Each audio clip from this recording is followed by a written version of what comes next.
नमाज इस्लाम का एक प्रमुख स्तंभ है और इसे छोड़ने के बारे में कुरान और हदीस में इसमें गैर चेतावनियां दी गई हैं।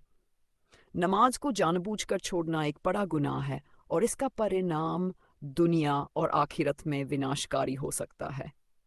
कुरान में नमाज छोड़ने की चेतावनी। नमाज न पढ़ने वालों की सज़ा। अल्लाह ताला फरमाते हैं, फ़वीलुन लिल मुसल्लीन अल्लज़ीना हुम अन सलातिहिम साहून। तो तबाही है उन नमाजियों के लिए जो अपनी नमाजों से गाफिल रहते हैं।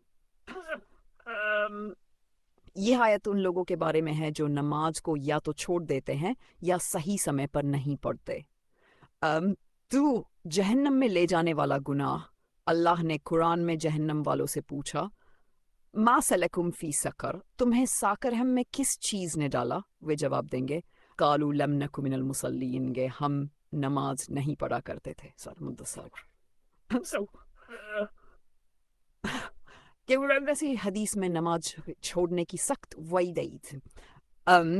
नमाज और कुफ्र के बीच फ़र्क। रसूलुल्लाह ने फरमाया, इन बैनल रजुली व बैन शिरकी वल कुफ्री तर्कस्सला।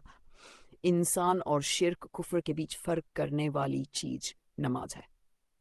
नमाज छोड़ने वाला असलम ने फरमाया, अल अहदुल्लज़ी बैना व बैनहुम अस्सलातु फमन तरकहा फ़क़द कफ़र। हमारे और काफिरों के बीच का फ़र्क नमाज है, जिसने इसे छोड़ दिया वह काफिर हो गया। हमें आखिरत में नुकसान।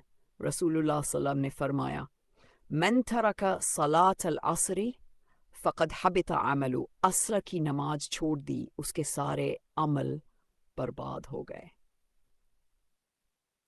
नमाज छोड़ने के नुकसान। 1. आखिरत में सख्त सज़ा। नमाज छोड़ने वालों के लिए जहन्नम की सख्त यातना है, जैसा कि कुरान में उल्लेख है। अल्लाह की नाराज़गी। नमाज को छोड़ना अल्लाह की आज्ञा की खुली वजह है, जिससे अल्लाह की नाराज़गी होती है। दिल की सख्ती। नमाज छोड़ने से दिल से अल्लाह का खौफ और तल्लुक ख़त्म हो जाता है और इंसान गुनाहों की तरफ बढ़ने लगता है।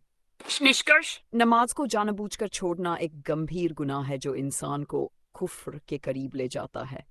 कुरान और हदीस में इसकी चेतावनी स्पष्ट है।